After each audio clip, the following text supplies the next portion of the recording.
What up guys, my name is Kong and today I'm going to be talking about Tolkien, the gentleman who wrote The Lord of the Ring.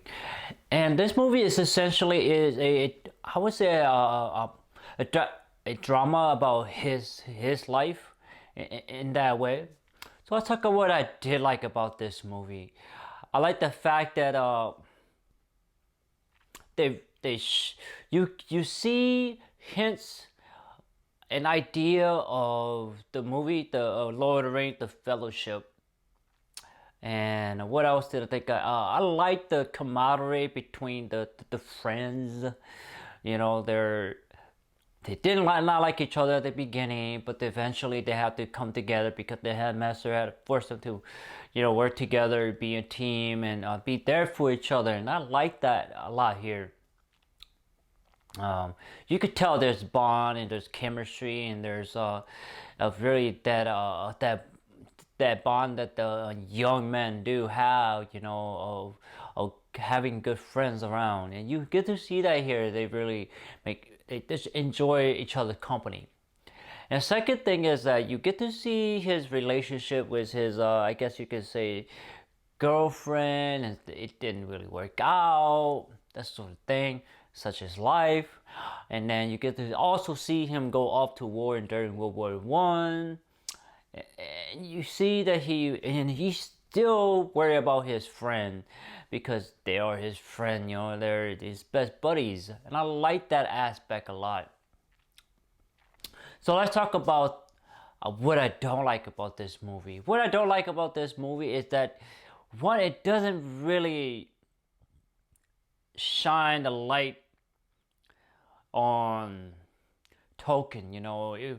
It wasn't revelation or revealing in such a way where you're like, oh wow, this is the man who wrote these books. Instead, I feel like we didn't quite get a lot from this. Granted, he was born in the early 1900s. He was in World War One, and he passed obviously a long time ago. But it wasn't revealing or wasn't enlightening, to the man who wrote the book. So that's what I didn't like. And in addition, I feel like the movie really drags on. I don't know if that was on purpose, but it felt dragged on. I feel like they did not have enough material to work with, or to really show him as a person, as a character.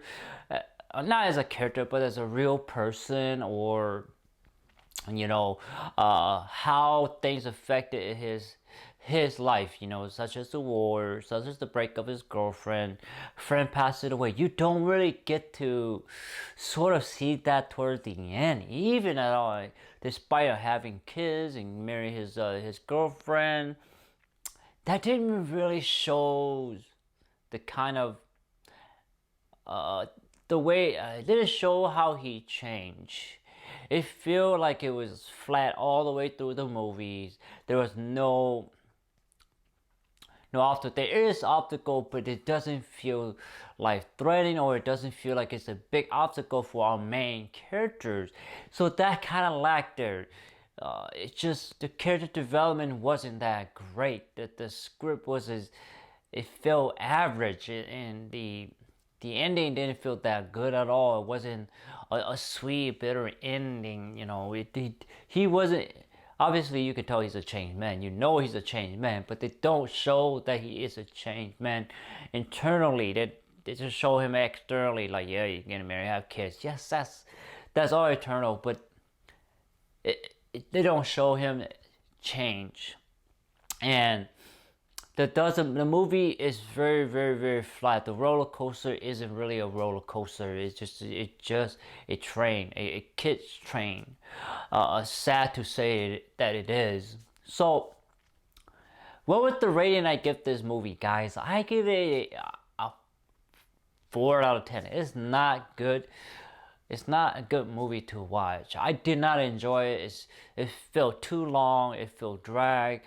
It felt like there was not a lot of material that the directors and the writer had to work with. Maybe they did. I don't know. But it's just, you can tell that it seemed to be dragging on. What else? The story itself doesn't seem interesting enough. It feels like a regular movie, a regular Joe who's met this girl and they're off to war. And not to say that that's bad, because a lot of soldiers do, a lot of people do, that does happen to a lot of guys and women. You know, they met a person they like, and then they decide to join up the army or the Air Force, whatever, and they off to go. But it just didn't really, it wasn't intriguing enough. The way they told the story wasn't amazing, wasn't great, wasn't revealing, wasn't shining, wasn't enlightening. It wasn't all of that that Tolkien should have been. You know, this is the guy who wrote Lord of the Rings, and we did not get that. It's quite the opposite. We get hints of the Fellowship, but we did not get the magic, the imagination of Tolkien. So that's why I give it a 4 out of 10. I did not enjoy this movie. It's subpar. Don't watch this movie on HBO Max at all. Just leave this movie alone. I think you're better off watching The Lord of the Rings. So anyway, guys, please like, thumbs up, share, subscribe, and browse to my YouTube channel. I have a lot of content for you guys to check out. Please do so. Thank you so much, and take care, guys. Bye-bye.